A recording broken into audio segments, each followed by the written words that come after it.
Hello, my dear students. Welcome to the class of UGC-NET Paper-2 Subject Commerce. And in last session, we just started Unit-2, right? So Unit-2 का बच्चे हमने जो first topic start किया था वो था Basic Accounting Principle. And here we have next topic of Unit-2, Basic Accounting Concepts and Postulates. Today we will discuss the remaining concepts and the postulates.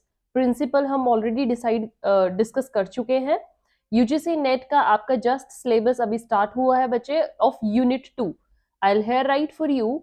It's about unit 2 and your unit 1 is completed. Unit 1 से related जितने भी आपके बच्चे sessions हैं, जितने भी topic से related है, वो आपको इस चैनल पर मिलेंगे. Go and subscribe this and watch all the related videos of Unit 1 on this channel, that is Learn with Nishman.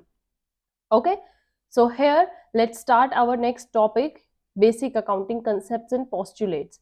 Bache, the next concept we have is Dual Aspect Concept.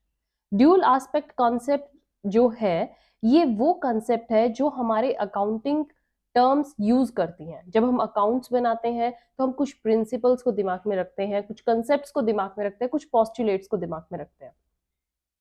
So here dual aspect concept क्या बताता है बच्चे, that for every credit we are doing there must be a corresponding debit.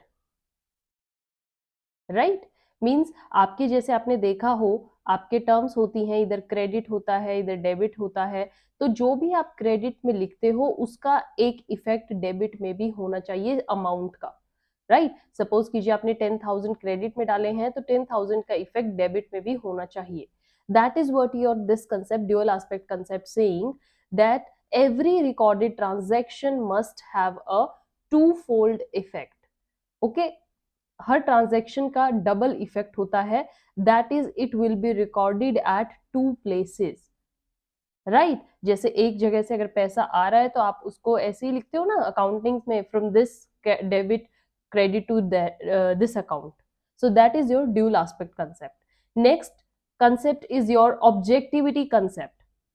Objectivity concept बच्चे क्या बताता है, that whenever the transactions, जो भी आपकी अकाउंटिंग में ट्रांजैक्शंस लिखी जाती हैं वो हमेशा एक ऑब्जेक्टिव के मोटिव से लिखी जानी चाहिए. उसमें कोई भी बायसनेस या कोई भी चीटिंग, कोई भी फ्रॉड एलिमेंट ना हो. इसलिए यहाँ पर मैंने लिखा भी है that accounting transactions recorded should be objective. Objective means without the influence of anything. इस पर किसी भी चीज का इन्फ्लुएंस या इफेक्ट ना हो. प्रॉपर जो ट्रांजैक्शन अकर हुई है वही ट्रांजैक्शन आपने एज इट इज लिखी है. That is it must be free from the biasness या from the effect of any one of the person recording it. Means जो पर्सन उसको लिख रहा है उसके बिहाफ पर कोई भी बायसनेस या कोई भी चीटिंग, कोई भी फ्रॉड ना किया गया हो. It should be clear and clear and right concept. Okay. Next principle we have is your entity postulate. Right? Entity postulate बच्चे क्या कहता है, that financial statements जो हमारी होती हैं and other accounting जितनी भी transactions हैं that are distinct from the owners. Okay, जितनी भी हमारी अदर अकाउंटिंग ट्रांजैक्शंस हैं या फिनेंशियल स्टेटमेंट्स हैं that are different from its owner. मैंने आपको लास्ट सेशन में भी बताया है कि जो बिजनेसमैन है और जो उसका बिजनेस होता है, they both are different concept. Businessman have nothing to do personally with this business. Business उसका एक प्रोफेशन है और बिजनेसमैन एक अपना पर्सनल आइडेंटिटी शेयर करता है. सो एंटिटी यही कहती है कि दोनों की ही आइडेंटिटी डिफरेंट है. ऑनर्स को आप उनकी फाइनेंशियल अकाउंटिंग या टर्म से लिंक नहीं कर सकते. They both are different. Means जब आप एक फाइनेंशियल स्टेटमेंट प्रिपेयर कर रहे हो तो उसमें कहीं पर भी ये नजर ना आए या कहीं पर भी ये एलिमेंट ना दिखे कि इस पर ऑनर ने कोई एलिमेंट या अपना कोई इफेक्ट छोड़ा है ना. ऑनर का उसमें कोई भी हाथ ना हो.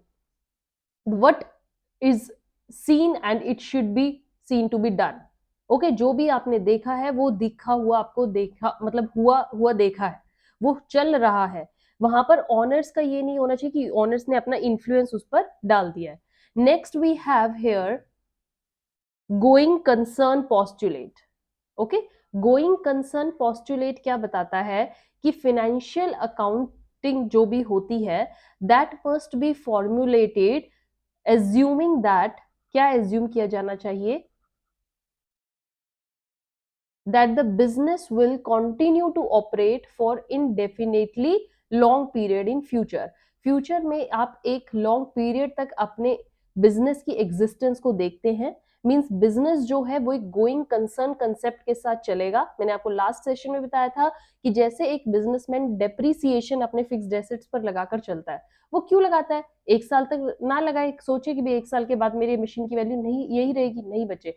सपोज कीजिए आप एक कार अगर आज लाए हैं, उस कार की वैल्यू आप आज ले आए, शायद कल ही उसकी वैल्यू घट जाए। वो वैल्यू जो आज है उसकी कल वो रहेगी ही नहीं। Every assets depreciate, why? Because in the long run concept उसकी वैल्यू घटती है। और यही हमारी अकाउंटिंग कहती है दैट फिनेंशियल अकाउंटिंग में जब भी कोई एक बिजनेसमैन अपना बिजनेस या टर्म्स या ट्रांजेक्शन्स को लिखता है, वो ये देख कर लिखे कि वो एक लॉन्ग पीरियड तक होंगी। फ्यूचर देखकर चलना चाहिए। बिजनेस को आप एक टर्म तक नहीं मान सकते, एक फिक्स्ड पीरियड तक नहीं मानकर चल सकते। Okay, the next principle is quite similar to this, that is your time period postulate। Time period postulate क्या कहता है? दैट द फिनेंशियल अकाउंटिंग जो है they provide information about the economic activities, activities of what? Activities of an enterprise, है ना। एक enterprise की economic activities को ही बताते हैं एक financial accounting. And that enterprise की जो वो फिनेंशियल अकाउंटिंग की जो इंफॉर्मेशन दी जाती है, ये फॉर स्पेसिफिक टाइम पीरियड की दिखाई जाती है। लाइक फॉर 1 ईयर, आपने देखा हो जो बैलेंस शीट दिखाई जाती है from this year to this year, है ना। तो वो एक टाइम पीरियड की दिखाई जाती है, और इससे क्या होता है कि ये एक कंपैरिजन करने में भी मदद करती है।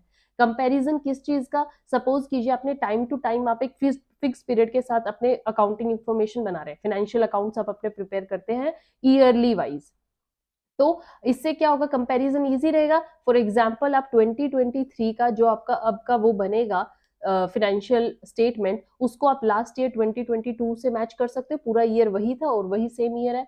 एंड सिमिलरली अगर किसी और एंटरप्राइज ने अपना ईयरली फाइनेंशियल अकाउंटिंग बनाया है, तो आप अपने ईयर का उनके ईयर के साथ भी कंपैरिजन कर सकते हो कि हमारा बिजनेस उनके बिजनेस के कंपेयर में कहाँ स्टैंड करता है। तो टाइम पीरियड पोस्टुलेट यही कहता है कि हमें एक फिक्स टाइम पीरियड के साथ अपने अकाउंट्स को प्रिपेयर करना चाहिए। The next postulate very very important जो आपके एग्जाम में आ जाएगा, that is money measurement postulate. Money measurement, money की बात की गई है, सिंपल टर्म है कि बिजनेसमैन हमेशा हर चीज को पैसे से ही तोल के चलता है। Nothing is identified quality wise, quantity, money measurement, and that is that कि a unit of exchange and measurement is necessary,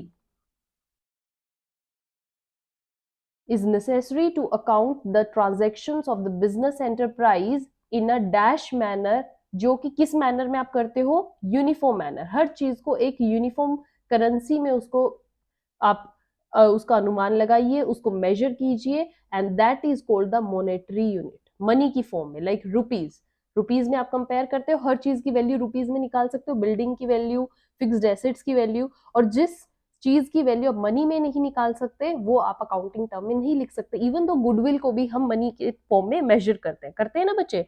so that is what our financial accounting says, that money measurement होना चाहिए, जिससे आप एक proper uniform एक concept को लेकर चल सकते हैं और उससे कंपैरिजन इजी रहता है। So in today's session we discussed both concepts and postulates। With this we completed till now unit 2 के आपके accounting principles, concept and postulates हो चुके हैं। theoretically very very important concept, इसको read कीजिए, revise कीजिए, अपने notes बनाइए। Till then keep reading, keep revising and subscribe our channel। Thank you।